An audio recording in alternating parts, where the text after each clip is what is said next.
And Board Gamers, and welcome back to Not Board Gaming. I'm your host, I'm Mark. Now in today's very special episode, we're going to be doing a Kickstarter preview on Tabletop Simulator of the new game coming to Kickstarter on the 27th of October by Blacklist Games. That's right, Blacklist Games. That's the genius of Adam and Brady Sadler behind such fantastic games as Street Masters, and as you can see, I've got the full Aftershock package there, and also Brook City. The currently being delivered Alter Quest, which I cannot wait to get my hands on. We have Contra coming to retail next year. Hour of Need, which will be delivered at some point in the next 12 months. And also they are now bringing Dire Alliance to Kickstarter on the 27th of October. That's right, it's coming to Kickstarter on the 27th of October. What Dire Alliance does is it takes the genius of Adam and Brady Sadler and it adds in the equal genius of David Thompson and Trevor Benjamin. That's right, David Thompson and Trevor Benjamin, the guys behind the fantastic Undaunted series. And trust me, you will then get this absolutely brilliant kind of mashup of the best elements of the modular deck system from the Sadlers and the best elements of Undaunted to create something that is kind of top-notch, frighteningly good deck building. It doesn't get much better than this. Now, the game comes with two modes. There is the battle mode, which is PvP, which I'm not going to be concentrating on today. What I'm going to be concentrating on is the solo stroke co-op mode, which is the raid mode. And what they've done at Blacklist Games is they've very kindly created a scenario for me to test out in the solo and co-op version in the raid mode. Now, as I say, Dire Alliance comes to Kickstarter on the 27th of October. So do make sure you check the link in the description below. Do check out the page on Kickstarter. Do go and look for it. Do follow Blacklist Games and make sure you back this Kickstarter, because I have played this scenario so many times and I think it's almost at the kind of the pinnacle of what you would get from a kind of hand management deck building game. The horror theme works so fantastically well, and each and every time I play I have a slightly different experience, which is fantastic. So without much further ado, what we'll do is we'll jump straight into the playthrough, the solo playthrough of the raid mode of Dire Alliance by Blacklist Games, designed by Adam and Brady Sadler, along with David Thompson and Trevor Benjamin, coming to Kickstarter on the 27th of October. Okay, Not Board Gamers, so here we are. Here is the Tabletop Simulator version of Dire Alliance, the raid mode by Blacklist Games. Now, I will say this is just one scenario, which gives you two heroes, one villain, and one set of minions to work against. So let's start about the scenario to start off with. The first scenario we're going to be doing, or the only scenario we're going to be doing, is Into the Darkwood, and here we go. Now, here's the map, and the game will come with various maps, but you do get a layout on where you're going to place your heroes and your objectives and the various minions throughout the game itself, or when you set up the game. And of course, down in the bottom corner you can see the skull. That's where the villain is going to go. If you flip that over, it's a bit of flavor text here, and then tells you how to set up, and there'll be a number of scenarios. This is raid mode, so bear in mind this is a solo stroke cooperative mode. There is also the battle mode as well, which is strictly PvP. So here we go. This is the scenario for raid mode. The Darkwood is the local name for the Elegant Forest in the outskirts of Castle Gothenrook. While in the nearby town of Pereth, the heroes are approached by the local magistrate. "Something is amiss in those woods," the woman confided in you. "The monsters you've heard about and no fireside tales. They come for Gothenrook, and their battles have threatened my people. We must strike before they turn Pereth into one more of their battlegrounds. Perhaps striking a blow will keep them away. No special setup instructions here. The villain's goal is to control 3 objectives. The hero's goal is to defeat the villain, and there are no special rules." So let me tell you a little bit about the setup, and I've just moved things around ever so slightly just for my preferred kind of aesthetics on Tabletop Simulator. I think if we go over here, first of all, let's talk about the villain. Now, we're going to be using the fighting against the Countess, who's this kind of vampire villain here, and each hero comes, and each villain comes with a villain reference as well. And with it being like a modular deck system, then of course you can mix your villains with your minions, you can mix your heroes and get various ones and various setups for it, but the Tabletop Simulator demo just comes with one particular setup. And we have a Countess.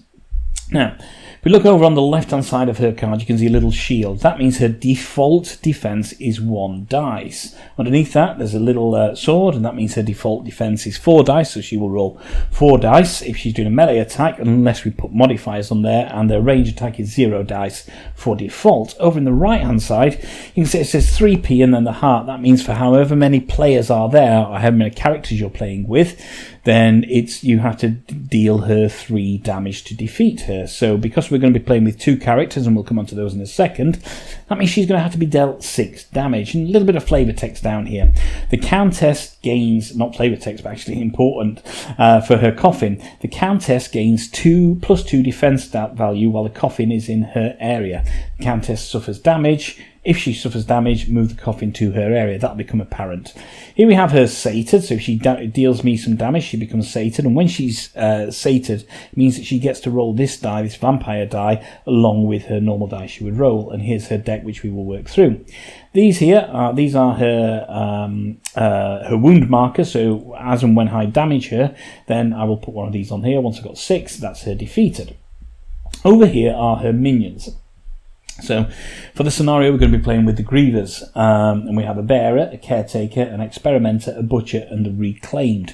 And you'll see how these work throughout the game. Now, if you played Street Masters, you'll know that the minions will come out in various colours, and those colours will denote something, and you'll see how that plays throughout the game. But I'll say in the main game, you can mix and match. These are the Reclaimed tokens here, and I'll just unlock these because these come locked in this particular scenario, and the Reclaimed are going to come onto the board in a slightly different way to what the Grievers come on the board, but these are the minions that are going to work against us, and here we have a little bag there with the minions themselves.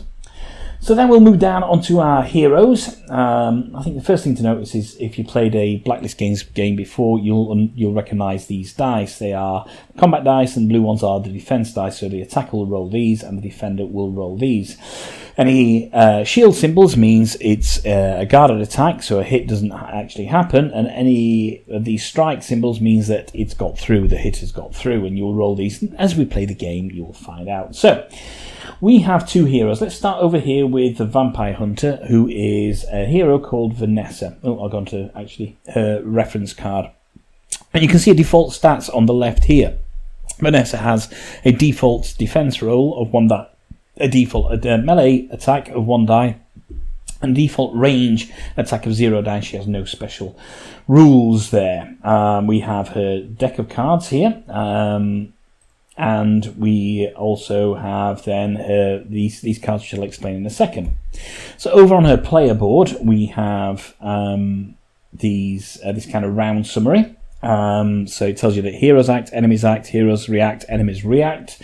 And then we have here the setup. So we're going to place 3 mark tokens and the stake token on this board. And here we go. We've got 3 mark tokens here and a stake token. I'll explain what they do.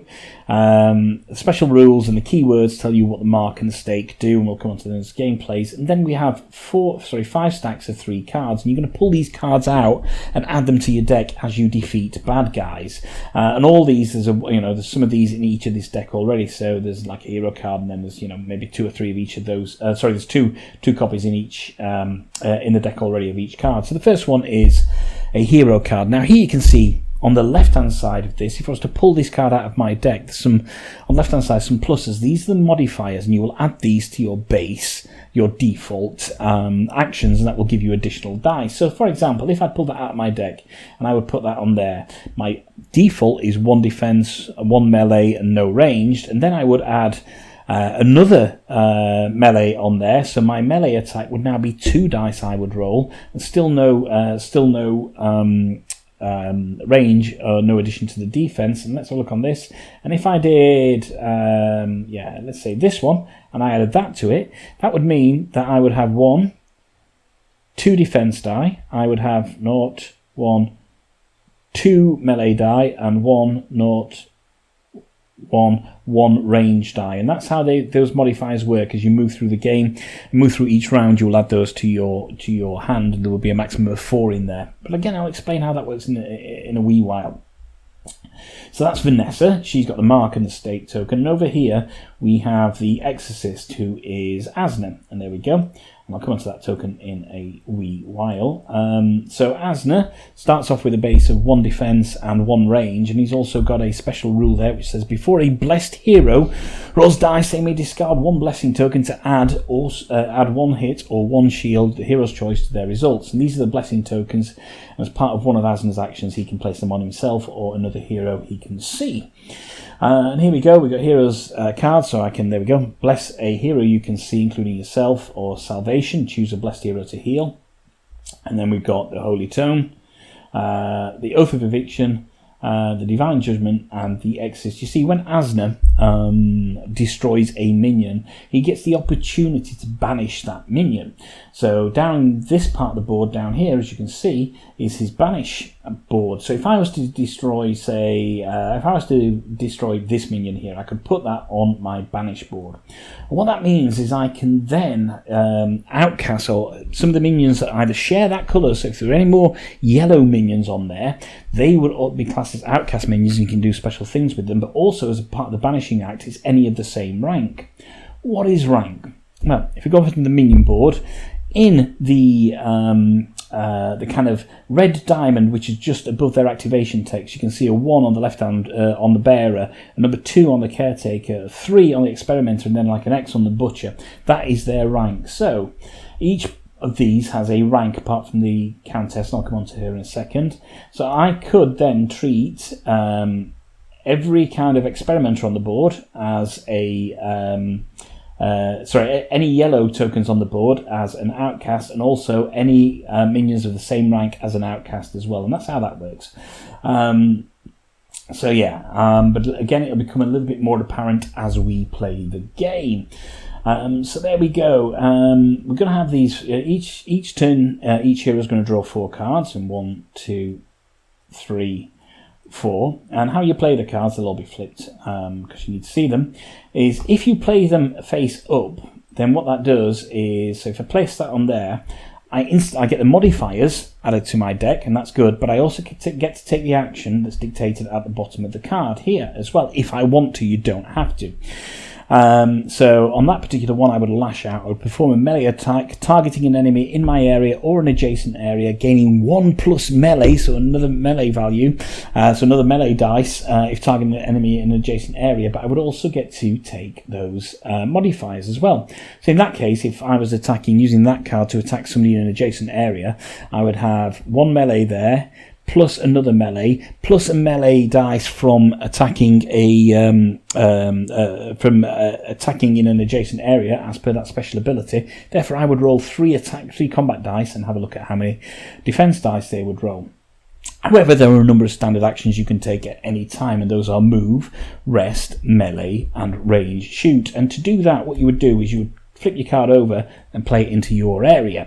You still get the bonus on in terms of what modifiers are here, but you don't get the bonus on the effect on that card, should I say. That is just that you're going to take one of the standard actions. So at what time you play these cards into your hand is really, really, really important, because you want to try and maximize those modifiers if you're going to start taking some shoot actions as well.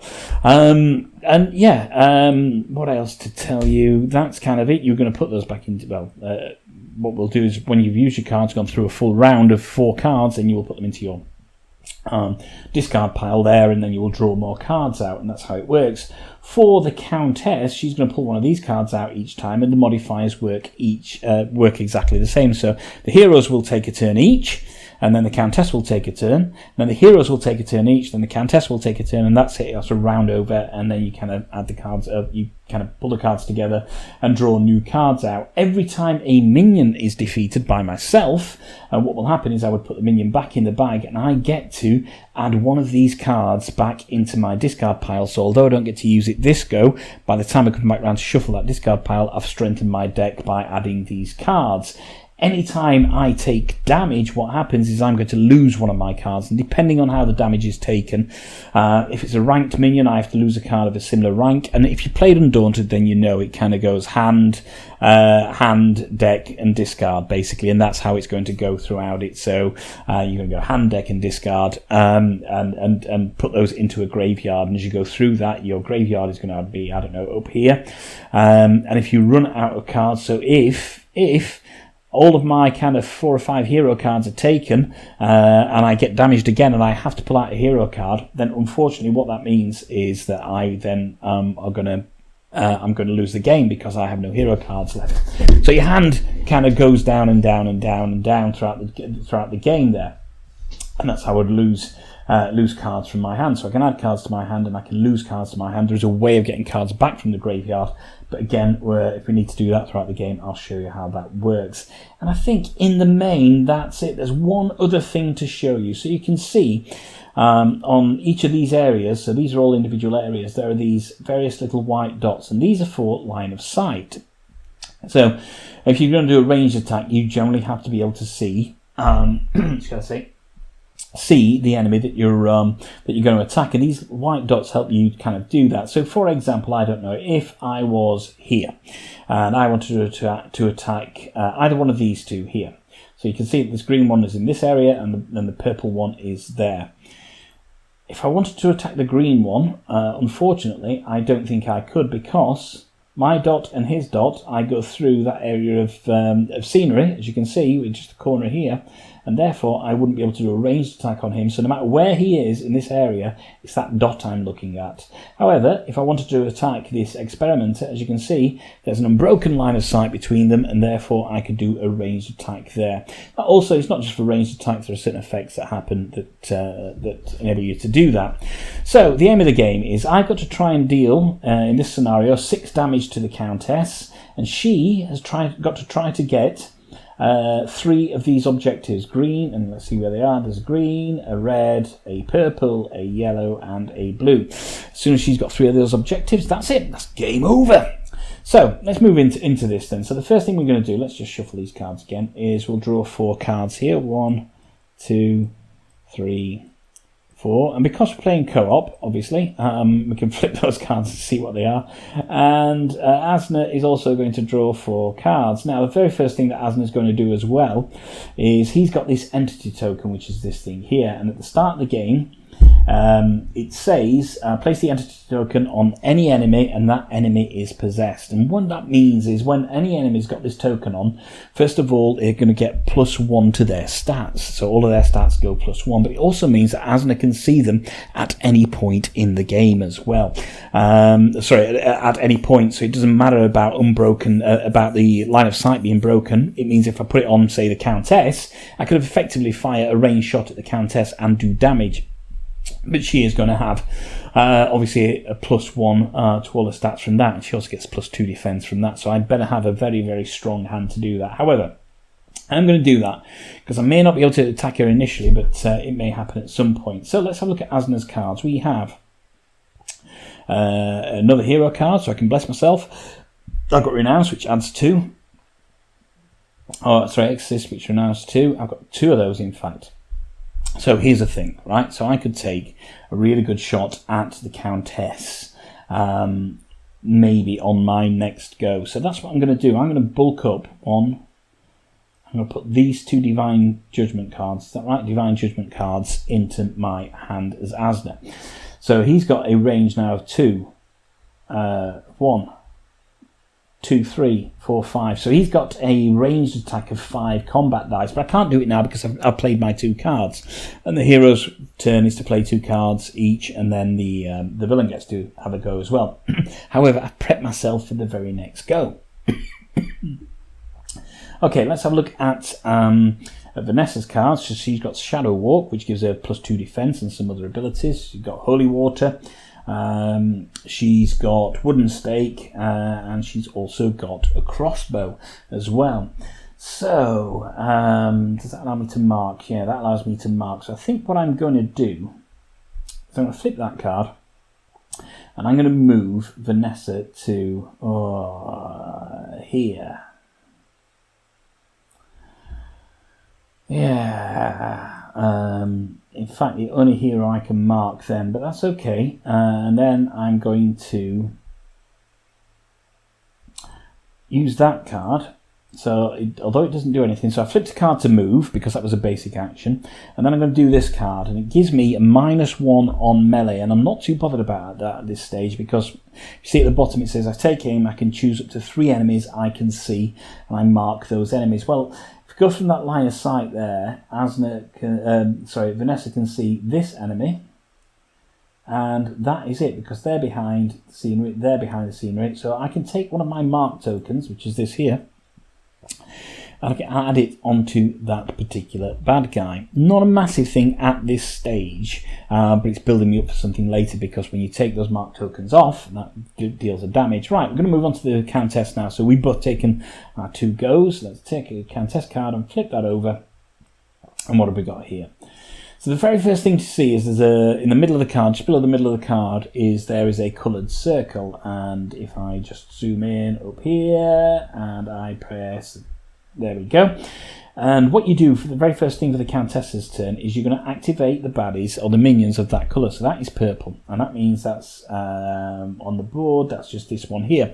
Now each hero has to activate a minion. If they can't activate, they're going to draw one out of the bag here. It doesn't really matter which one does it because it doesn't have a direct effect on them, so to speak. So, but look here, the only purple minion on the board is this guy here, and he's an experimenter, and you can see there. And if you look at his text below it, it says resurrect and then withdraw. Then each other minion in an objective's area performs a move. So resurrect action. If you look down onto the bottom keyword box, it says resurrect. Place 1 reclaimed from the supply in the activated minion's area. If no reclaim remaining in the supply, ignore this effect. These are the reclaimed here. So we're going to place 1 in his area, and then it says to withdraw, and the minions will always withdraw towards the main villain, and there she is. There's the Countess down there. So he's going to move 1 back that way towards the villain. You can see that's adjacent there. And then it says each other minion in an objective's area performs a move. Well, if we look, they're my objectives, and I have no minions in their area, so therefore that is that one done. That's that particular go done. Excuse me. But because both have got to activate a minion, there's only 1 activated there, and there's no other purple ones on the board. That means that I draw a purple one from here, one from here, and it's a red one, and it's this guy. And he goes in the area of the red objective. Now, you heard me groan a little bit when he came on the board. You can see the butcher on the right-hand side. He's got some fairly healthy defense and melee stats. And if you look at his moves, and I'll come on to how that works in a bit, he will melee twice, or he will move and then melee or move. So either he melees twice, or he moves twice, or moves once and then melees, and I'll come on to how that works in a bit. So he's a bit of a toughie. So that's the first thing you do on there. You activate that colour, then you go down onto the text below. And what you'll do is you will activate one of these lines. You'll start at the top, and if you can't do that, you move on to the next one. If you can't do that, you do the third one, and you will always be able to do the third action. Now, the first action here is control. Now, if the villain was in the same area as one of these objectives, then she would control and she would get that objective basically, and she only needs 3 of those. But she's not in the same area, so she can't control. Then she would melee, or then if she can't do that, she can melee, so targeting each hero in the villain's area and each adjacent area. Well, my heroes are up here, she's down there, so she can't do that. The final one is move twice towards the nearest hero if not sated. Well, she's not sated. To become sated, she has to damage me in one way or another, or damage one of the heroes in one way or another, and she's not sated. So therefore, she's going to move twice towards the nearest objective. And the nearest objective is 1, 2, 3, 4, or 1, 2, 3, 4. It doesn't really matter, 1, 2, 3, 4, as you can see. So let's move her this way, 1, 2, and she's moved twice towards that objective. She's getting a little bit closer to it now. And that's the Countess's go gone. That's not too bad, but you can see in terms of her stats that if she was in a melee position now, because she got a base of 4, and then she's also drawn this card out as well, she would now have 5 melee if she was in my melee. Oh, sorry, yeah, sorry, that card did say move twice towards the hero if not sated. She's not sated, so the nearest hero is me. Let's just move it. It is one of my guys, so 1, 2, 3, 4, 5, 1, 2, 3. So she'll actually move this way, 1, 2. She's not sated, so she's going to move towards the nearest hero, and there is the nearest hero. So I got that slightly wrong, but there we go. So that's her go done, and now we move back down to my guys now. So I could really do something special here. So she's out of range of her coffin now, which she's lost 2 defence. So if I play that card and I bless myself, so I still get the modifier, I get to pray, so I can bless a hero I can see, including myself. I'm going to put that token on me. Now bear in mind she's possessed, and that means that she can always be seen. So if you look at the special rules, an enemy with a possessed token gains 1 to each of its stats. Each time they suffer damage, the possessed token moves, but I can always see the possessed enemy. So I'm going to flip this card over. Here we go. And we're going to make our first attack on the game here. So if we look here, look at the range down at the bottom left. So we've got 1 range, 3 range, 5 range. I've got 6 combat dice I can roll against her. So let's look at that. So let's get one of those and one of those into there. And bear in mind, I'm also blessed, which is this token here. And if I look at the blessed, it says before a blessed hero rolls a dice, they may discard 1 blessing token to add 1 hit or 1 shield. It's up to me. Because I've got 6 combat dice, I don't need to discard that token. And if we look at her defense, it's 1. So all I've got to do is roll 1 or more hits on here, because if it's tied, the attacker wins against her 1 combat die. Oh, 2 because she's got the possessed token, so she gets 2 combat die because she got possessed token gives her a +1. Let's just see. And I have had this where it hasn't went up. I mean, there's, so, oh wow, 1, 2, 3, 1, 2, 3, 4. So there we go. Only just did it. She actually rolled 3 defense on that. So I've damaged her now. I didn't get rid of my blessed token, so that's okay. So the first thing I'm going to do is move that possession onto the nearest one. It doesn't really matter. I'll move it onto this guy here because he's closer to me. Then I'm going to do 1 damage towards the Countess, so we'll put 1 on her card. But if you remember, on her card it says when she's damaged, the coffin moves into her area, so that's going to move into this area here. And why is that? Well, that means that it's very difficult to then damage her two turns on the trot, basically, because she's now in the same area, so it gives her a bit of a breather there. But that's not a bad kind of first round finish for Asma there. We've managed to damage her. We've got 1 damage on there. She's near an objective, but it's going quite well. And we still have Vanessa, who's got 2 cards left. So here's Vanessa. And what have we got here? Withdraw and then mark an enemy you can see, or I can stake an enemy in that area. So we've got I've got the reclaim token there. What's my... we've got +2 on damage. Okay. So, and these give me... I could do a ranged attack, maybe. Who can I see? I can see this person's got a mark on them there. So... oh, I know what I can do. Withdraw and then mark an enemy you can see. So we'll do that there, and we shall move Vanessa to there. We'll put a mark on this guy. And now, where's the dot? So there's the dot there and there. I've got 2 I can potentially attack now. I could attack the bearer, or I could attack the experimenter. And I think I'm going to go for the bearer, because the bearer is a little bit difficult when they start to get activated, because they will start to kind of move the reclaim that's around them. So for my last one, I'm going to flip that over, and I'm going to have a ranged attack. And my ranged attack is going to have 2 there, and that's it. So it's going to have 2 attack dice on my ranged attack. Howsoever, it's not that. And let's just go to the bearer for their defense die, and they get 3 defense die. So it would seem like it's a little bit crazy. Like, why am I doing that? Because if we go back onto this sheet, it says, look at the special rules. Every time a marked enemy is attacked before the dice are rolled, I can remove the mark to add 1 hit. So I definitely got 1 hit. So let's put that there against this bearer. Let's roll these and see what happens. Oh. So there we go. If I do this, I got my 1 hit plus a hit there, means I've got 2 hits. They've got 2 shields. These don't count, obviously, for them. These are these are hits. They don't count, so it's just the shields that count. But because I've tied and I'm attacking them, then basically that means I can get rid of this bearer here. And when you get rid of them, as I mentioned earlier, you can put them back in the bag. Let's give that bag a little shake. and I get to add a card to my discard pile. So that means that my next go, or when I've gone through after I've gone through all my cards and I've shuffled the discard pile and reshuffled them, I start getting a little bit stronger. So I'm going to add a hero card because you kind of really need those hero cards. Okay. So that's his go there. I've got a little bit stronger, and that's good. And we managed to get rid of a bearer from the map. And I've got a mark token back as well. So I've got 2 mark tokens on there. However, it's not over yet because now we have the Countess, and you can see she's going to activate yellow. And where's the yellow? We have the Experimenter just there. So what they're going to do is they are going to resurrect and withdraw. So we know that resurrect is that. And withdraw means they move towards the villain. So they're going to go back that way. And there we go. You can see them going towards the villain there.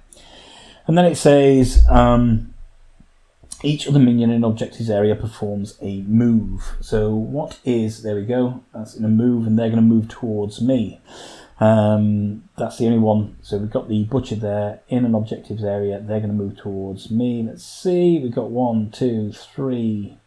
4, 5, or 1, 2, 3, 4, 5. Doesn't really matter which 1, 2, 3, 4 is going to move that way then and get closer to Vanessa. Okay, so that's the so that was 1 done, and there was only 1 yellow on the board. And bear in mind, because there's only 1 activation on yellow, we then have to draw another minion out of the bag. It's just that's the one that went in. Let's give that a shake and draw a minion out of the bag, and it's a caretaker, which goes where the blue objective is. Oh, there we go. You can see they're crowding round exactly where Vanessa is right now. Okay, so now we go on to the Countess's action, and her first action is to control. She's not quite in the same area as objectives, so she can't control. And then it's melee, so it's the same card as before. There's nobody there. And then we go move twice towards the hero, nearest hero, if not sated. So she isn't sated. So her first order attack is to try and become sated rather than try and attack me. So rather than try and get the objective. So 1, 2, 3, 4 there, or 1, 2, 3, 4 there. It doesn't really matter. She can move 2, 1, 2 to there. So she's moved to there. She's not sated, so has moved towards the nearest hero away from the objective now. Generally, she would move towards the objective, but I got off quite lucky there.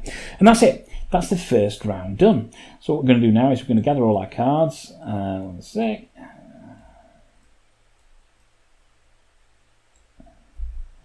And put them in our discard pile just here. And same here with this guy.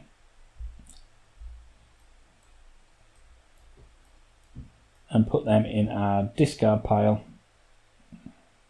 just here. And we know we added 1 to his discard pile there. And same with the Countess. So that's round 1 done. We delivered 1 damage. None of my guys are hurt just yet, and that's not the end of the world.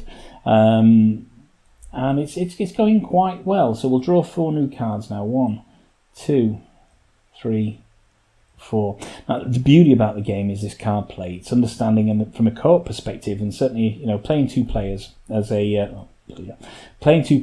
solo player is really good because you get to work with the dynamics of both characters.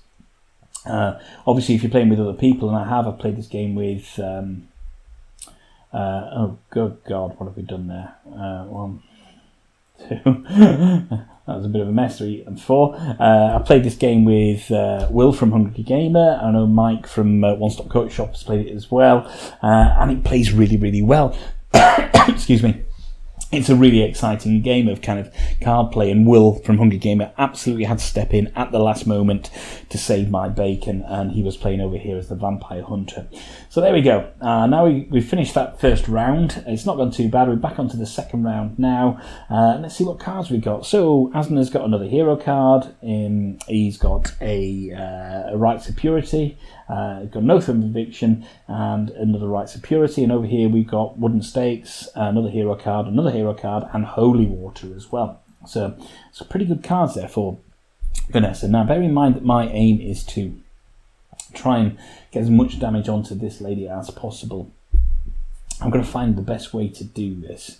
So because I'm in this area here, so if I was to move out of this area where this minion is, or any bad guy is, they would make an opportunity attack. So you can't just move out, you've got to defeat them in your area before you move out of that area. So I think that Vanessa has got to concentrate on kind of on removing this. So does it allow me to stake? No. Whoa. Okay. So my starting melee, I think I need to melee here. So let's try that then. So we're going to choose somebody in my area to stake. So let's just do this, just in case it doesn't work. So I've staked them there. It's giving me a +2 melee. And then I'll flip one of my hero cards over, and let's just have a look at that. Alt. Let's do that one as well, face up, as a lash out in my area. That means that my attack dice are going to be 1, 2, 3, 4 attack dice. It's 4 attack dice. So 1, 2, 3, 4. There we go. I don't think there's anything extra for Mark for stake. There we go. After a staked enemy either attacks or defends, you may discard the stake from the token to cancel either. So I can cancel a shield if it doesn't work my way. And here we go. We've got it's a caretaker, and the caretaker's got 3 defense dice. So it's 1, 2, 3. So let's just roll this and find out what happens. So I got 1, 2, 3, 4. There's no way they're going to stop that. So that has defeated that particular enemy there, which is pretty good. So they go back into the bag, as I say. Shake that, give it another shake, and I get to add yet another card to my hand. And I think I will add this card to my discard pile, should I say? So that's Vanessa's first go gone. Now let's have a look over here what Asna's going to do. So Asna wants to come down a little bit, I think. So I'm blessed already. I could do with destroying a minion because I want to be in a position where I can start banishing them and getting used to some outcasts from that. However, one of these... no. There is a card that allows you to do something else with a possession token. So I can't do anything with that as of yet. So all that I can do is start kind of feathering my nest a little bit here. Maybe I want to think about kind of upping my defense there. I don't want to bless, so I'll just use that card there. Yeah, I'll just use that card to move. So there we go. So my first card I played, and you can play a card to do nothing basically. I could just play 2 move cards. No, let's do that instead. We'll play 2 move cards instead, and we'll move Asna to Asna to there, kind of gearing up for stuff, because it's clear that I think now this the Countess is going to start gunning for stuff. So let's flip this over here. And we can see that what this has done, it's had a 2 onto defence there. So the Countess's defence is now 3.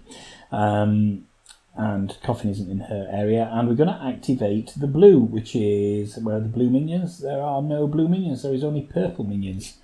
Oh, is that blue one? No, we got rid... Oh, that's me. We got rid of the blue minion up here, so that means we're going to draw 2 minions from there. So it's a green one.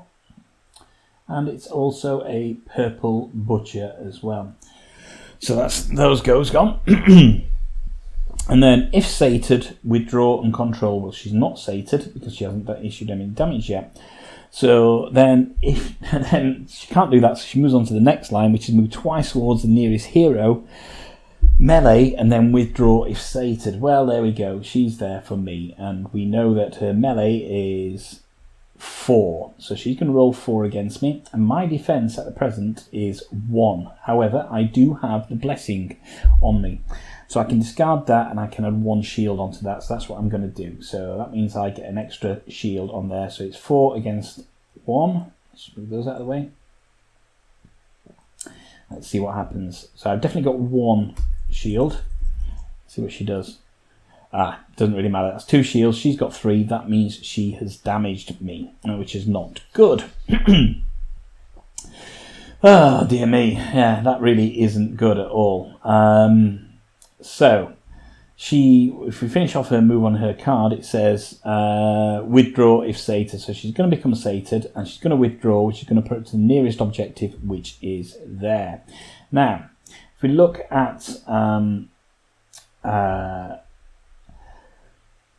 if we look at the rank on her card, and her rank on her card has got this kind of skull on there, that means that she is going to take one of my skull cards basically and put it in the graveyard if there are any there. That's my hero cards. And what you do, first of all, you search through your hand. Then we're going to search through the deck, and we'll flip those over until we can find a hero card. Oh, no, there's only 2 left in there, so it's not there. So the hero card is there in my discard pile. And you can see it's got the skull on it. So I'm going to move that card up to my graveyard. And it doesn't really matter where you put your graveyard. It's just cards that you cannot use. And as you can see, that means that effectively I'm a card down on my deck. And if it comes to the fact that I get attacked multiple times by the Countess and I don't have any more skull cards to discard, that's it. That's it. It's game over. It's lost. And when one hero dies, they all die. What you don't do is you don't look through your kind of play area for cards. So if the card's in there and you get attacked, that's it. You can still die. Okay. So she's done pretty well there. Oops, she's done pretty well. I've still got my turns left for these guys. And what cards have we got left here? So we have move the entity token to an enemy you can see, then perform a move action with 2 different minions that they can see. Doesn't really help me out here. And also begone move action with each outcast enemy.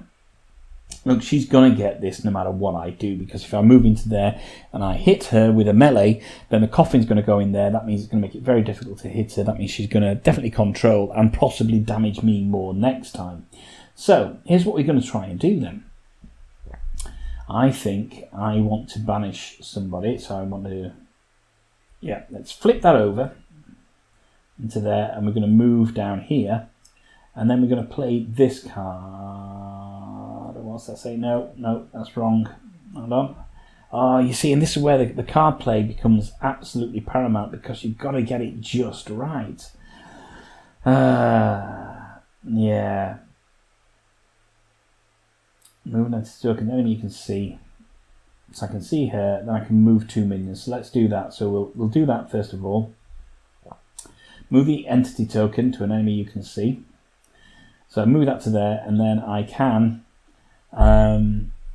move action with 2 minions that this enemy can see. And I know where those dots are, so there's one there and there. So they one there. Yeah, can we see that? No, we can't see that. There's one there and there, so I will move those away ever so slightly because I don't want to be dealing with them just yet. So that's my first card done, and then finally, there's no outcast enemy, and I've got nothing to release, so I can't heal myself. That means pull cards back from the graveyard. So what I might do is just take a chance and move into your area, and you can see that's adjacent there. So that's Asna's 2 goes gone, or 2 turns gone, 2 cards played. And here we are, we're up here, and we've got some bit of busyness going on up here. So what can we do? We can lash out. We've got some decent stats there, but there's nobody to... Oh, there is a minion to fight there, isn't there? So what's my melee? 1, 2, 3, 4 on my melee. I can lash out, actually. Discard a mark token from an enemy you can see. Oh, can I see you? Yep, I can see this one here. So if you look, you go back to the draw line, you can see, I can't. Oh, it goes through the scenery. Oh, damn you, I thought I could see you, but I can't. Okay. So I can only play that for nothing really, or I can move and then attack, but I want to lash out first. There's no point in resting because I've got no damage as of yet. Lash out gives me an extra 1 if I lash out and I get this one here. But I could move and actually take care of this one down here. In fact, that's what we'll do. We'll flip that over there to move, and we're going to move down here. And I kind of want to take care of this one here. So let's do the lash out action, which gives me +1. So my melee is 1, 2, 3, 4, 5, and then I also get 6 because it's a +1 because I'm targeting a minion in an adjacent area, which is just here. So I'm going to target this reclaim. So that's 1, 2, 3, 4, 5, 6 attack die. And if we look at the reclaimed on their defence, they have 1 defence die. So there's absolutely no way, really, well, there shouldn't be, that this could go wrong. Although, you never guarantee with rolls. There we go. All the hits, all the time. Get rid of that reclaimed off the board. But because it's a reclaimed, I don't add any cards to my deck. Okay, so that's 2 goes gone there. We know that she's sated, so I'll put that on there. And let's flip this card over. And again, we look here, and the colour is red. So we're going to activate red minions. And there are 2 on the board. Okay, so we go first on to, it doesn't really matter which way. And if you do have to choose between 2 minions, and it can make a definite effect, choose the course of action that makes it worst for your hero. So here we go, Caretaker, melee, then resurrect. So she's going to attack me right here. Okay, which she's got the possess token on there, which gives her 1 to her stats. So that means she's going to attack me with 3. So she's got 2 on her stats there, as you can see. That means she's going to attack me with 3. And what have I got in my defence? I've got, it's Asna. So I've got a defence of just 1. So she's going to attack 3. Let's get rid of those to one side against my 1. I've already used that token once. 1, 2. So it could work. No, she's absolutely destroyed me there. So what happens there is we look at her rank. And her rank is rank 2.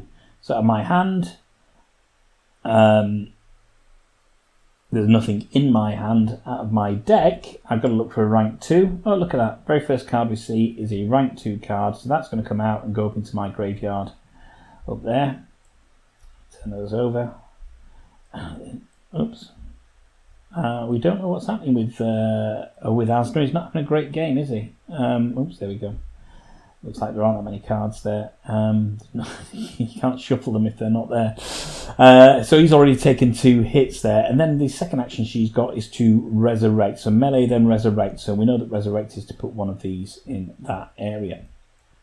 That was particularly painful for him. Then if we look at the butcher says melee twice. Well, fortunately, there's nobody to melee. So then it says move and then melee or move. So they're going to move towards me. Still nobody to melee just yet, but then they're going to move again and they are smacking my area. And one thing you do not want to be is in that butcher's area. In fact, let's put that sated token onto her. So now we're going to go on to the Countess's actions. And it says, if sated, withdraw and control. Well, she can't withdraw anywhere because she's already there. So what she's going to do is control, and she has her first objective. And that's it. That's over for her. So that's, again, another round done. Which is, potentially not going as good as all rounds could go. I'll just gather the cards up. There we go. Poor Asna he's been suffering a little bit there, hasn't he? Here we go. So we've only dealt 1 damage to her so far, and she's dealt 2 damage to Asna, and we've got all these minions coming up in our area, and she's not even used a vampire dice as of yet. So we deal 4 more cards again. So 1. Oh, we've only got 1 card there. So what happens then? You take the discard deck, give it a shuffle, and we draw the rest out of those there. So you refresh your discard deck as and when. I don't know what's happening there. As and when you've run out. So let's flip 1, 2, 3, 4, and here we do. Let's just move those dice back into there. We'll do 1, 2. As you can see, nothing there. Good old Vanessa though hasn't lost anything as of yet. 3 and 4. So there we go. Oh, this card. Oops. Excuse my tabletop simulator skills, they're not the best at the best of times. So here we go, back onto another round. We're almost kind of, we've had a bit of a slow start. It started out quite well in that first round, but then, she started to make a bit of a comeback, didn't she? So as you can see, the interplay between the two and helping each other out is absolutely key, and you can mix and match, as I say, who goes first. And I can't move away from here, so it means I've got to absolutely tackle this butcher, and the butcher is a bit of a beast here, so he's got a defense of 3. So let's have a look at my cards. What have I got? I can withdraw and mark an enemy I can see. Man, I don't have the one I want. What I need to do is just bulk up my Yeah, I'm going to have to bulk up my my melee because I don't really have enough to take him on there. So I could mark actually. So let's do. Oh no, it takes me down 1 on melee, which is not good, and I can't move out of that area, so that's not very good. So what are we going to do? We could lash out. Yeah, let's do that. So we can lash out, perform a melee attack targeting in your area and getting 1 melee. Well, we don't have gain 1 melee, so we'll do that first. So that's 2 attack against his 3 defense. This is okay. This is fine. So 1, 2, 3, 4, 5. It could work. No. He's definitely defended against that. And then we'll do exactly the same again, but that means I get an extra dice now. So I can now do 3 dice against him. So let's do that. And I got 1, 2, 3. Yes, I've definitely damaged him there. And because I've damaged him and got rid of him, what that means there is I can put that nicely in there. And therefore I can take a card to my hand. Now, I think the only thing I need to check in the rules is whether I can do that roll twice or whether I have to play both cards and do it in order, irrespective, because it didn't happen on the first one, I got him on the second one, then that's when it happened. I'm going to take a hero card to my hand. But I think that's how I'll play it in future. You can't play them both necessarily, but I'll have a look into that in a sec. Okay, so now it's on to Asner's go, and he's not having a great go here because he's surrounded by these guys, isn't he? And he's got to find one way to deal with these guys. So I can't banish. So we could bless myself, but really I need some form of strong melee, don't I? Really. So let's do that. First of all, I will compel. Move the entity token to an enemy you can see. So I'm going to move it to that. And they get to move up to 2 minions that they can see. So at least I can move out of my area. And because they moved out of my area, I get to have an opportunity attack here. And what that means is that I get to attack them with 2 dice against their 3 dice. And that's the good thing, is you can start moving things around a little bit. So let's see that. No, as you can see, they've got more than defense there. So my opportunity attack didn't work. So move them. But then what I want to do is attack. So I think I'm just going to flip that over and attack this minion here. Okay, so they now have a defense dice of 2. I have 2 attack dice against 2 defense dice there, so let's see what happens. Now, yeah, so one hit, 1 shield, but because it's equal, that means I win, so that reclaim gets to go from there, and I move that onto the nearest minion, which means that possessed is up there, so a little bit of a comeback there, but let's have a look here. Okay, so back onto the Countess now. She's going to activate red. Oh, great. There's only 1 red, and that's the Caretaker again. My God, it's a good job that worked and that got moved out of that area, because that could have been dangerous. Melee, then resurrect. Nope, can't do that. Then unearth any sealed grave to resurrect and compel. Well, I got a feeling they're going to come for this next anyway, so it doesn't really matter. So come to there, and resurrect is in that, and then we compel, and they move and melee. So they are going to choose which hero. There's hero that did last damage. So let's take Asner out of the way, and they're going to melee against me. So it's automatic there, and we lose an unranked card. And when it's unranked, you just take it from the top of your deck, and we just flip that round. And Asner's now got 3 cards in their graveyard. It's not doing too well. What card was that? It was there. And now we go into the Countess's action. Control, which she already did. If not in an objectives area, withdraw twice. So she's going to move twice towards the nearest objective. 1, 2. Oh, look at that. There we go. 1, 2. She's moved this way because she's nearest to the hero and nearest to that objective as well. So she's getting on close to actually attacking Asner and also attacking that objective. Right, let's see what we got here then. So we can't see her, but I think I need to potentially, yeah, I can't mark any enemies I can see, Can't do a ranged attack there, so maybe I move, which will give me that, and then I can range attack against her. So let's try that. I could range attack against and try and do that, but I'm worried about this red. Here we go. So we'll flip that over to do a move, and we'll move there, and then we'll do this as, oh no, a ranged attack. So let's see what I've got. I can't do that. Nope, no can do.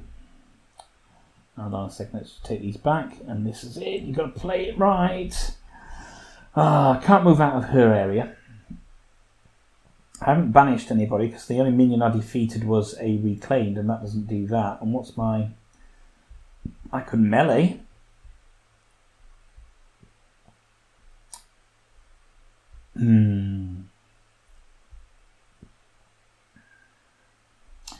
Okay, so I think we're going to try and get rid of this possessed here. Oh, this guy. Oh, now why don't I just try and attack her? So let's do that. Let's play that card for no action, but I just want the modifier. That gives my range attack. I can't. It has to be range up there. So I'm going to have to do the possessed token up there, and we'll flip that over, because otherwise it's melee, and I don't really have a strong melee presence, and range can't be in the same. Well, I've got two there, actually. Let's flip that over. What's she got? She got one defense. Oh no, let's do that instead. Let's just take those back. And two, maybe, and this is the great thing. Look at it, it's fantastic.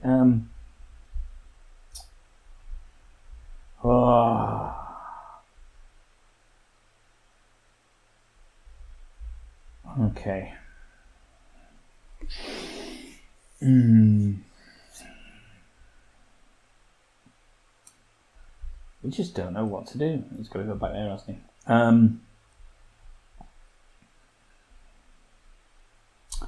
Alright, so let's flip him over to put him to there. I can't.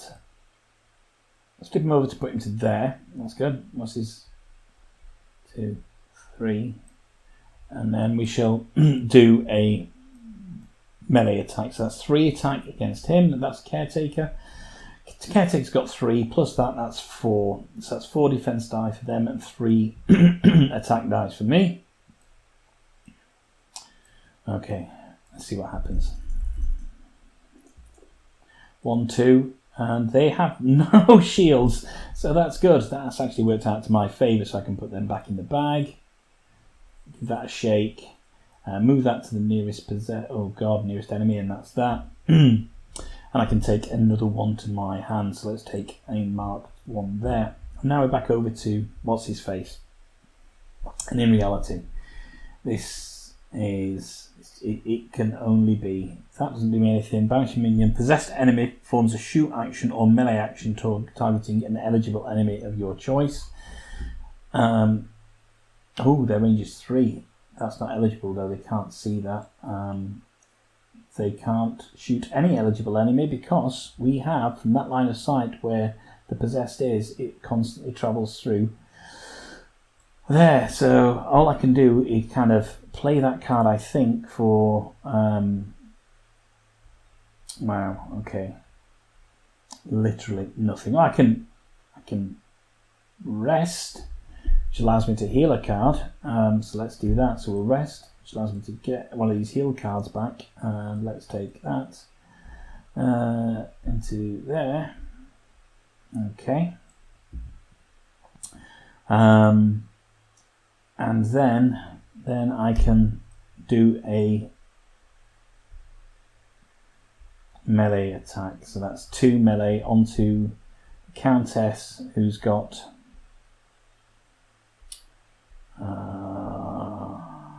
let's just put the back of her card. It says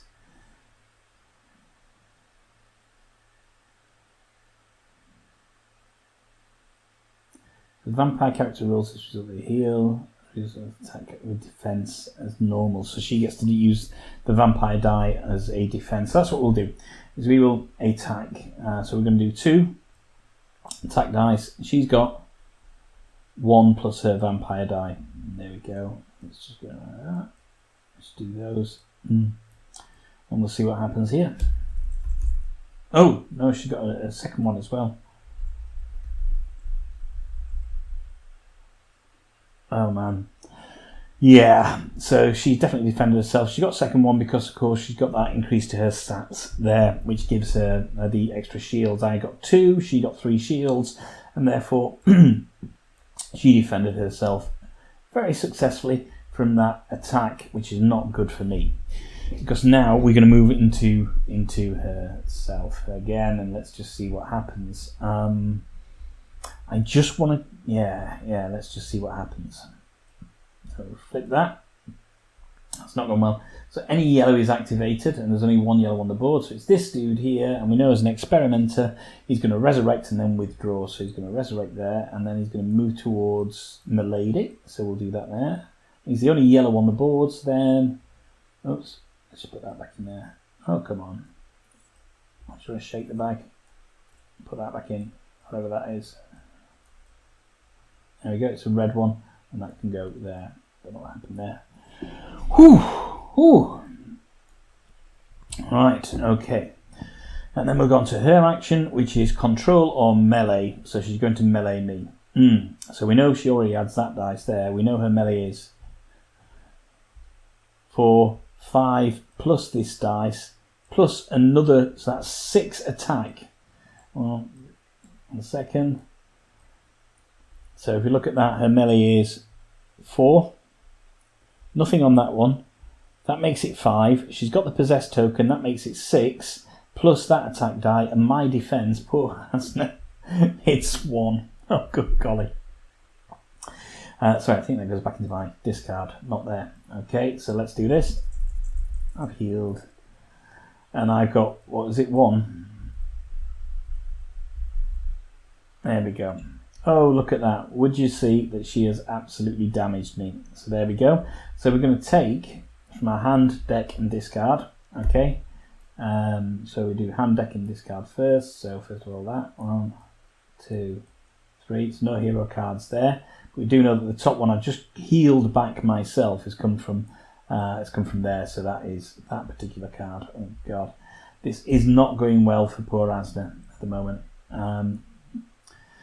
Yeah, it really isn't going well for Asna at the moment. Yeah, so there we go. She's sated once again. She's damaged me, and Asna is getting close to being dead right now, and he still can't move out of there. So that was her go done. Control or melee, and she meleeed. Before activating, if the coffin is in the Countess's area, she becomes sated and withdraws. It's not. Otherwise, move the coffin to her area. Sorry, I should have done that first. There we go. Didn't make any difference on the attack. That's purely for defense there. So she's going to make a beeline for this now, and I think I've got to try and do something to stop her. So let's just flip these cards over. Gather them up. Oops, put that there. Gather them up. Yeah. And put them in the discard pile down here. Poor Asna. Yeah, it was going... That first round wasn't too bad, and then things just kind of got a little bit crazy after that.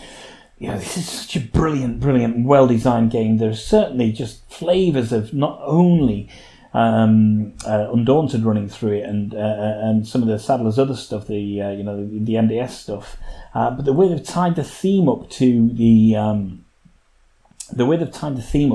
the horror and the kind of supernatural theme is just absolutely fantastic. It makes it a frighteningly good deck building game, and I really enjoy it. I like the fact that there are, you have to work about that interplay on how things work and think about who goes first and who can help each other out, etc. We've only done 1 damage to the Countess, and that is not good. She's got her vampire die ready. She's completely sated, and she's possessed as well at the same time. This is not going particularly well for our intrepid travellers, and we're on round 3 and 1 damage. I can see her either defeating Asna or getting her objectives, and this not being a successful mission for our intrepid hero. So what have we got here? I can pray. I can banish a random minion from the supply, which is pretty good, because what that allows us to do, I just pull one out of the supply, put it into the banish, and then that makes the other guys outcast there. I can move action with the outcast enemy. I can choose up to 2 outcast minions. In reality, I would like to be in a position where I can... My melee is so weak. It is so invariably weak that there's not a great deal I can do right now. So maybe I need to think about getting my strength up. So here we go. Let's play that second, in fact. So the first one is choose it to... I'm going to banish a random minion from the supply, and that's also going to give me that. So let's get one from here. Let's just shake that bag.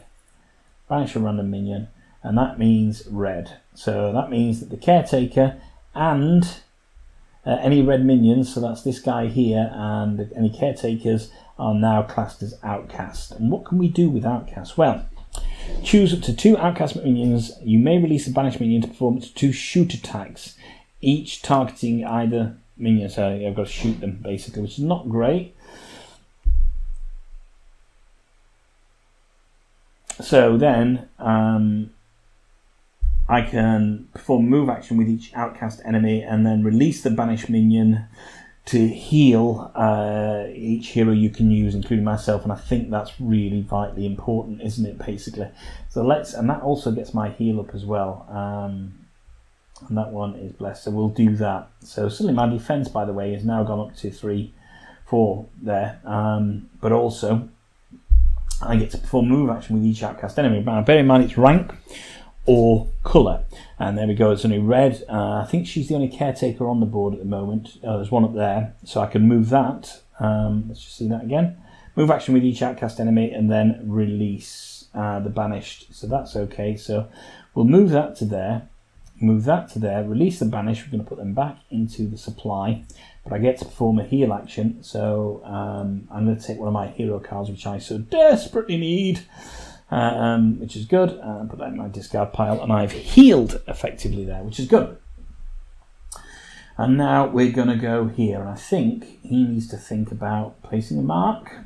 She's not marked, she's sated. Placing a mark on who I can see, and I can see just her at the moment, and then I can do a ranged shot. So let's try that. So we'll place a mark on her, because obviously once she's possessed this and I damage her, then this possessed tokens move, and that helps. And then that's my melee. Melee's not good enough. It has to be there. Okay, let's flip that over. I think that's a +1. Let's flip that over, and we'll do a ranged attack. So my ranged attack is 2. It's 2. And she's got a defense of 1, 2, 3, 4. But I have marked her, and that's a definite hit. So let's just get rid of some of these dice here. 3, 4. And she's got a defense of 4. 1, 2, 3, 4. But she is marked, which is this here. Okay. Whew, and if you remember on marked, it says before the dice roll, discard the marked token. So that means I've definitely got 1 hit on her. Let's just see what happens. So that's 2 hits. She's got 1 defense. That means I've definitely damaged what's her face. So she loses the sated token. She loses the possessed token, which goes on to the nearest enemy, and we deal her an additional damage there, which is great.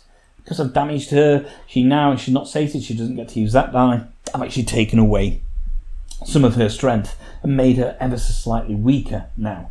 So hopefully on this next go here, when she flips this over, she's not going to be in a position to destroy poor Asna. And what's this got? It's a red. So we look at the red ones first to activate, and that's this one here, the bearer. Shoot or move and then compel. So if it's a shoot, it's to whoever he can do it there. So there we go. That would do there, and he can shoot. Yeah. So there we go. He can shoot here. So let's have a look at this. So he's going to shoot or move and then compel, and his shoot is 2. So he's going to roll 2 attack die against me, and I've got a defense of 1, 1. So he's going to roll 2 attack die against my 1. Let's see what happens here. You can see that he can shoot because he can see me straight through, and I've only got a defense of 1. So let's do that. There we go. He's damaged me. So he is a rank. If we look here, he's a rank 1. Do I have any 1 rank cards there? No. So hand, then deck. Just move these here. 1, 2. There we go. And it's 1 that goes into my graveyard, basically. Okay. Do that back. Flip. Bit of shuffle. That goes back there. And what else did it say? So shoot, then move, then compel. And we know that compel is to move a resurrected. So here we go. After the activate the nearest reclaim, not resurrected, nearest to this minion. And which one is this? It's this, and they're going to compel, and they're going to move towards me. So they will move down here. That's that. So that's that. That's that 1 red done. There's no other reds on the board, so we'll pull it out of the bag. It's a red. Okay, and now we've got her. So before activating, if the coffin is in the Countess's area, she becomes sated and withdraws. Okay, so she's going to become sated and she's going to withdraw, and there we go, she's going to move to there. Because she's moved out of my area, I think I get to do an opportunity attack though, which is really, really good. So let's have a look what she's got. She's got 1, 2 defense, and because she's moved out of Asna's area, he's got a range of 1. So it's 2 defense against 1 die, against 1 attack. So this is good. This could give me the opportunity to do that. Let's see what happens. Nope, she's just definitely obliterated. You know, she's brushed that off basically there. So let's move on to the rest of the card. And then we control or melee. So she's going to control this. So she's now, oh dear, kind of 2 objectives in. She's going to be aiming for this side of the map now, basically, which is not good. So now we're back to my guys. What can we do? Let's see. Excuse me. If we look here, I've got a line straight down through to her. So I could try an attack. Oh, yeah, well, she should have also had that die. Let me just roll that because she could also heal as well. So I should have rolled this die because she's sated. No, didn't matter. Okay, if it would have gone on a particular face, then what would have happened is that that would have healed 1 of her damage, but it didn't, so that's okay. Okay, so let's have a look here. What we got? We got 2, we got that, and we got that, which doesn't add anything. However, I can must my melee, -1. Damn it. So what can we do?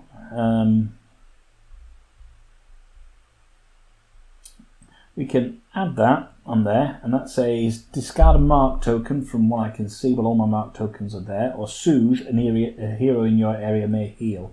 So let's soothe, shall we? And put that back there. That's that one, and then we can flip that and do a ranged attack. And if you look at my ranged attack, it's 1, 2, 3 against our lady down here, because I can see. There we go. I can see the white dot. So we've got 3. Against her defense of 1, 2. So 3 against her 2. This could work out in my favour. Let's just see. And 1 and 1 there. So, but because I'm attacking, it's died. So that's good. So that sated token gets moved. Ooh, we are 3 damage on her right now, but the coffin moves to her area. Okay. So what's Asna got? He's got 1. He's got none. Can he do? Oh, here we go. So I'm just going to play this card for no effect because I want that modifier on there. So that's 2 on the range there. If we look, it's 2. 3 on ranged, and we're going to flip that over and we're going to try this then. Okay, so that's 3 on ranged against her defensive 1, 2, 3, 4. You never know, these things might get lucky. It's all about taking a chance sometimes. So what did we say ours was? It was 2, 3. So let's give this a go. 2 hits, and she has 2 shields, and that means that she is damaged once again. So that's really good. So suddenly we've gone up to 4 there, which I'm really, really pleased about. She's got 2 objectives. We're starting to really drive in this this killer blow now, but it's getting difficult. It's getting down to the wire now. Okay, let's flip her over and see what happens. So she's going to activate the blue ones. And where are the blue? Where are the blue? We've got purple down there. There are no blue bad guys left. And that means, oh, what's that? No, that's purple as well. No blue bad guys. That means we draw 2 from the bag. So here we go. There's another purple. Oh, she's surrounding herself. And yet another purple. Oh, it's a green one. So that one goes there. And then we'll move on to her actions. And they say, Coffin is in the Countess's area. She becomes sated and withdraws. So there we go. So she's going to get a sated token back. Which puts one there. She's going to withdraw. So she's going to move this way. Yeah. And then control on melee. And then move and melee. So she's going to move. And she's going to melee. So she's going to attack me. And it's 4, 5, 6. So she's going to come at me with 6 of her dice. Poor Asna is happening again. And this die here. She likes attacking Asna, and his poor defense is 1, 2, 3, 4 defense. So let's see what happens here. 1, 2, 3, 4, 5, 6, 7. I mean, 1, 2, 3, 4, 5. It was close, but yeah, he's lost another one again. So we do hand, deck, and discard. So nothing in my hand. Then we do deck, and I'm looking for an Asna card, a hero card, and they aren't there. So we'll flip that over. Oops, flip that over. There we go. Flip. There we go, and flip. And therefore, it's going to come out the discard. Oh, God. This isn't going particularly well again, so we'll do that. Obviously, you don't touch any of the cards in this area. So she's done all right there. She's done okay. We'll move her die back up there. We'll move these dice over here. Leave those there, and that's it. That's another round gone. It's getting closer. It's getting immeasurably closer, but I've still got a feeling, a sneaky feeling, that the Countess could absolutely win us on this. I'll win my intrepid heroes on this, because it's going to come down to the wire, I think. There we go. Those gather. I can hear people screaming at me. Your tabletop simulator skills are terrible. I don't know. I do apologise. Okay. So here we go. Let's draw 4 more cards. 1, 2, 3. Flip those. Oh God, he hasn't got many cards left. And 4, and that's it. And flip that. There we go. And then 1, 2, 3, and flip those. Shake for a shuffle, and do the 4th one, and that's it. And flip, flip, flip, flip. And there we go. Right. So we can't move Asna out of this area. Of course we can't. Because of the fact that if he does, he's got an opportunity attack, and I don't think he's got many more cards he can actually do anything with at the moment. So let's have a look at what we could do. I can't do melee, that stuff there. That gives me 2 melee attack. I can move the enemy token to an enemy entity token.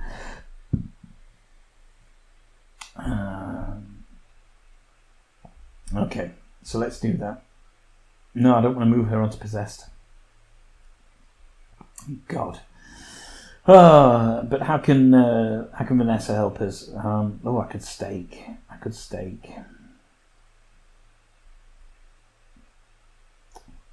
This is good. Shadow Walk, withdraw, and then mark an enemy you can see. So I could see her. I could withdraw, mark that, or I could place that on there. Place. Damn it. Oh, I could put a stake in there, which would get me. Yeah, let's do that then. Let's flip that over to move into this area, because we're rounding on her now. If she moves out of our area, she's going to get an opportunity attack. And I'm going to put a stake in the Countess's heart, so she's got this stake counter on her now. It means I can't do anything now, but that's okay. That's not too bad. What I need to do is potentially here attack her. So if we do that, that gives me a melee of 2. Flip either one of these over, and I can do an attack action. So that gives me 2 melee. 1, 2. Yeah. Against her defense of 1. So it's just one of those blue dice. Plus, she's sated, so she gets this die as well. And let's see what happens here. See, the dice are in my favour. Right, okay. So first thing is she's taking a damage here. Okay, so she loses her sated token, so that's all right. But she's taking a damage. But if you look here on the back of her card, it says, if a vampire character rolls this result during a melee action in which they damage their target, that character may heal. Oh, it wasn't. Yeah, so it wasn't a melee attack in which she was actively doing it. So she just takes the damage then. I thought that was going to heal her. That was a worthwhile attempt there. Okay, so she's now lost that dice, which is good. Means that we can't do anything there. But it's her go. So let's see what she's going to do. Who's she going to go for? And this is, first of all, green are going to move. And we have 2 green enemies on the board here. So let's move the caretaker first. Melee then resurrect. Nothing there. Unearth any unsealed grave to resurrect and compel. Does it really matter? Let's just flip. Let's flip the one furthest away. And then compel to resurrect, which is there on yours. And then compel means to activate the nearest minion and move them that way. And then we've also got this guy green up here as well, which is a butcher. So he's going to melee twice, or move and melee. So he's going to move once, and they can move and melee again. So he's going to move there. So here we go, he's honing in on my guys. Let's go back to her. It's not in the objectives area, withdraw twice. So she's going to withdraw twice towards the closest objective. 1, 2. However, she's now moved out of my area, so that means I get to do opportunity attacks. So let's start now with a melee attack from what's his face here? From Vanessa, and that is 3. So they're going to come at you with a 3 opportunity attack, and they've got 1 defense. So this could be the damaging blow. Let's see. 1, 2, yes. So how many is that? 1, 2, 3, 4, 5, 6. I am sorry, but the Countess is now dead. We have defeated the Countess. Oh, God, no. No, we haven't. No, we haven't. So I'll tell you why. And I will absolutely tell you why. Oh, no, they have moved out of there because that would have been there when they got damaged. So that would have been that area. Nope, that's fine. Yep, she is absolutely defeated. We have defeated the Countess. That is such a brilliant and exciting game. Now, you might think, why have I won that so convincingly? And I didn't. As you can see, Asna was really close to it. And one of the reasons being is, since I got sent this demo through, I've played this game maybe 20 or 30 times on this one scenario. I think it's absolutely fantastic. The way you get to build your deck and get stronger cards in there, the way that you get to interplay between the 2 characters, the way that the minions kind of hone in on you, and the way that the villain really made it difficult for poor Asna there. I think Asna, if you look at this, let's have a look. If I could have flipped that, so Asna could have taken 2 more hits from the villain, and then he would have been dead. So 1 more hit would have got rid of this card, and then had the villain hit him again, that's it. Without the ability to heal, Asna would have been dead. And I think this game is just an absolute work of marvel. I think it uses all of the expertise of the Sadlers and of David Thompson and Trevor Benjamin, and they created this real kind of hybrid between a modular deck system game, between an Undaunted game. They've got this theme in there which feels really strong throughout it, this kind of semi-horror theme. I really, really, really enjoyed my experience with this.